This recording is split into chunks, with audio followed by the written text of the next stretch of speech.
Today, Moscow is a metropolis of over 11 million people. But 800 years ago, it was a small village on the banks of the Moskva River.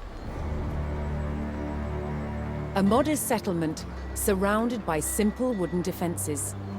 It gave little indication of its future greatness or its ability to evolve through adversity.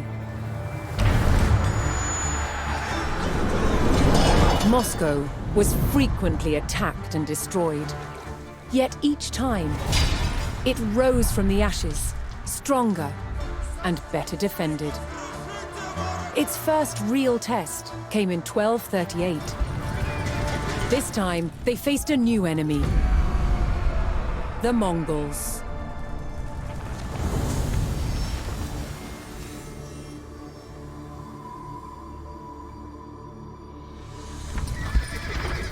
Moscow had been largely unaware of the growing threat in Central Asia.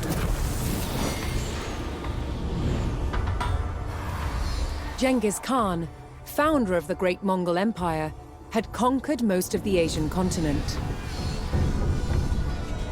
His descendants continued his work to expand the empire. His grandson, Batu Khan, led the armies of what would become known as the Golden Horde. Their goal: to extract money from principalities they conquered.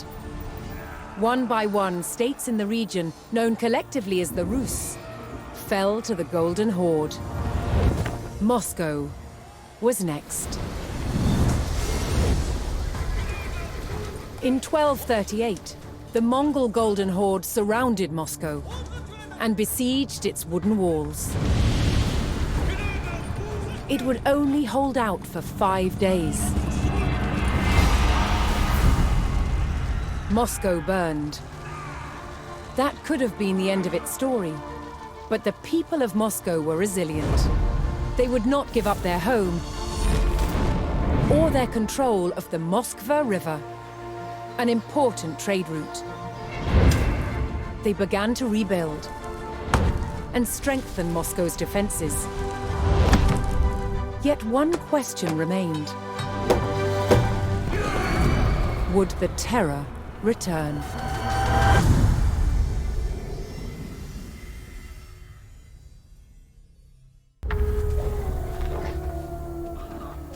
By 1303, Moscow controlled land that encompassed the entire flow of the Moskva River. Its ambitions didn't end there.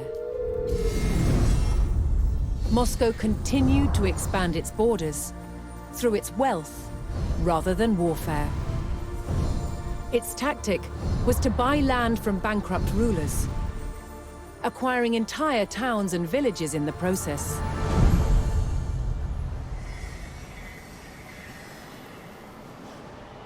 As Moscow was still a vassal of the mighty Mongol Empire, it had to send envoys to pay them tribute. And Moscow's ever-expanding borders meant more and more revenue for the Mongols. But not everyone was content with the rise of Moscow.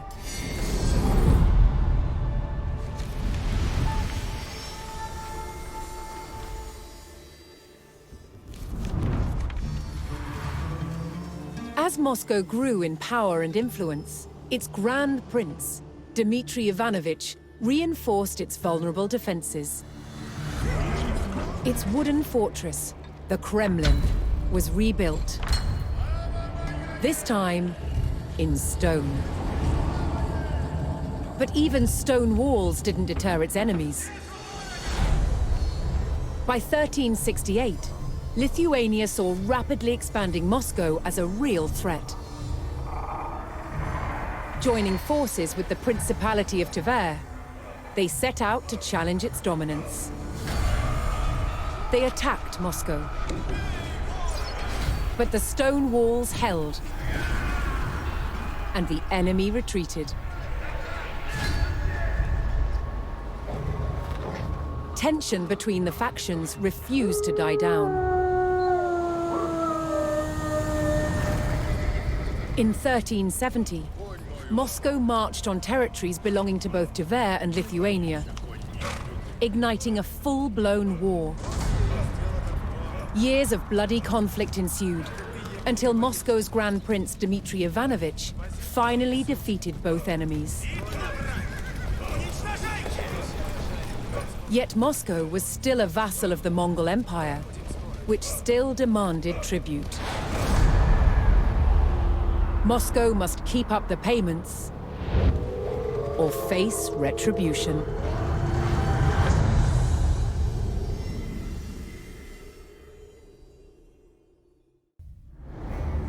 Under Grand Prince Dmitry, Moscow had grown rich and allied itself with old adversaries. Together, the Rus allies were ready to challenge the dominance of the Mongols and stopped paying them tribute. On the banks of the River Don, Dmitry would stake his life on being the first Rus leader to defeat the Horde in battle.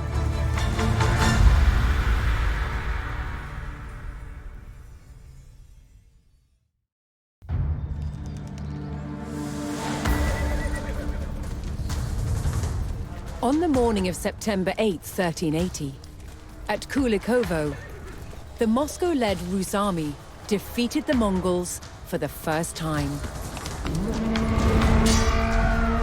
One of the key battles of the medieval age, it was a transformative event in the rise of Moscow as the future capital of Russia.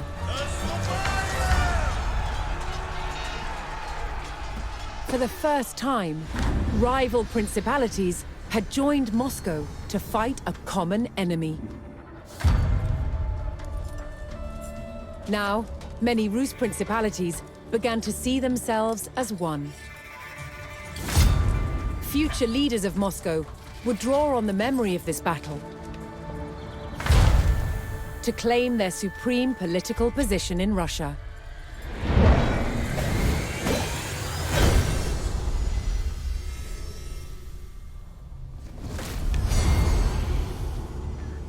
Moscow's Grand Prince, Dmitry Ivanovich, had led the Rus principalities to victory over the Mongols, reinforcing his dominance.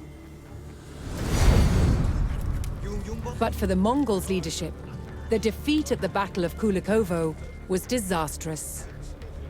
The ruler of their Golden Horde was overthrown by a descendant of Genghis Khan. His name was Toktamish. And Toktamish was not going to let the treacherous Moscow-led Rus get away with rebellion. 2 years after their defeat at Kulikovo, Toktamish's Golden Horde set out to attack Moscow.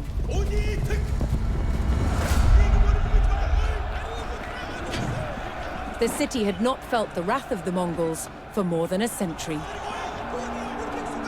That was about to change.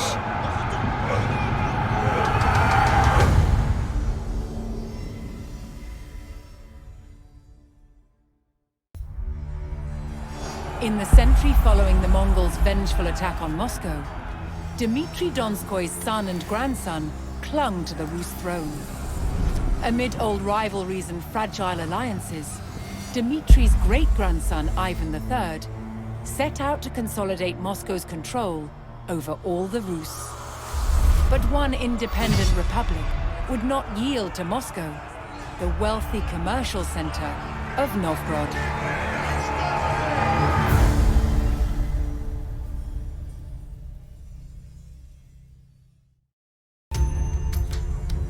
While Ivan III consolidated Moscow's power, the Golden Horde was succumbing to discord. Seizing on this weakness, Ivan withheld tribute, equipped his men with firearms, and marched to meet the army of the Khan. On the banks of the Ugra River, the Rus stood defiant, prepared to contest over 200 years of Mongol dominance.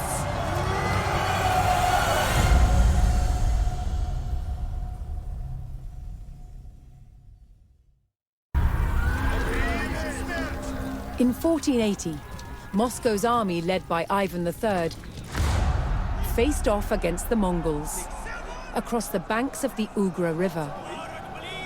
But the Muscovites, armed with guns, were too much for the Mongol army.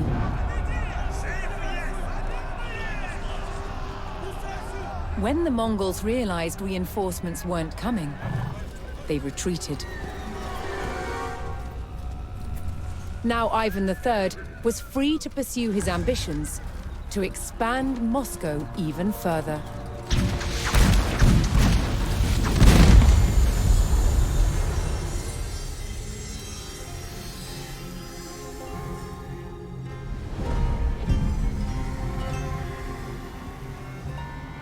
Despite the rapid rise of Moscow, it was still a vassal of the Mongol Empire.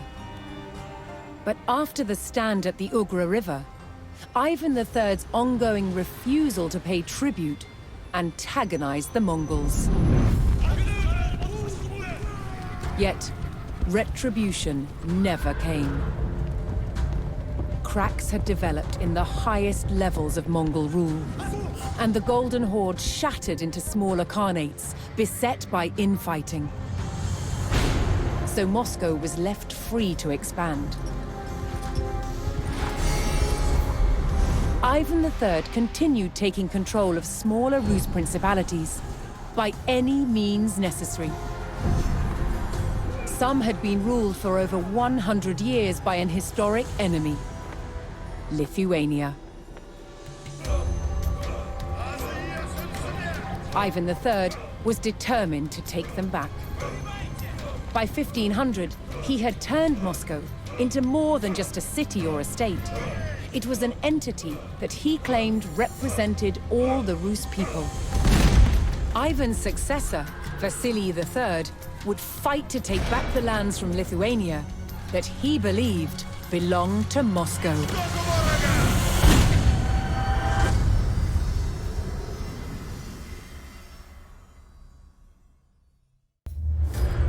Following Moscow's growth in the west, Ivan IV ascended the throne and took up the eastern expansion plans of his ancestors.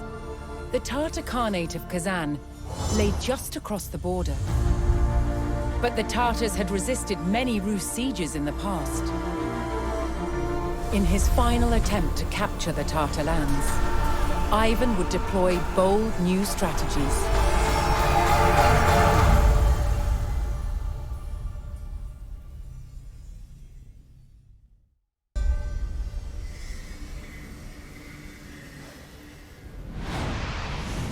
Ivan IV had broken through the walls of the ancient city of Kazan, and his army flooded the streets.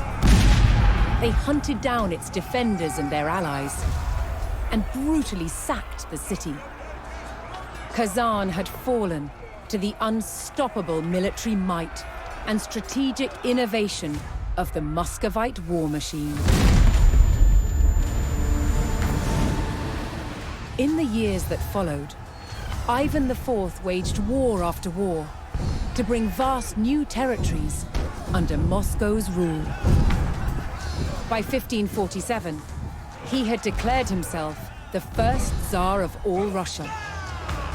And his never-ending fight for territory set the course for those who ruled after him.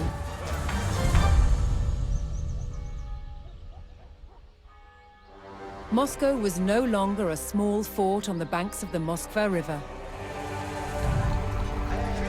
It had survived centuries of Mongol oppression and wars with its neighbors. Its evolution from fort to city to state and to empire would continue. Moscow's rise transformed Russia into one of the world's greatest superpowers.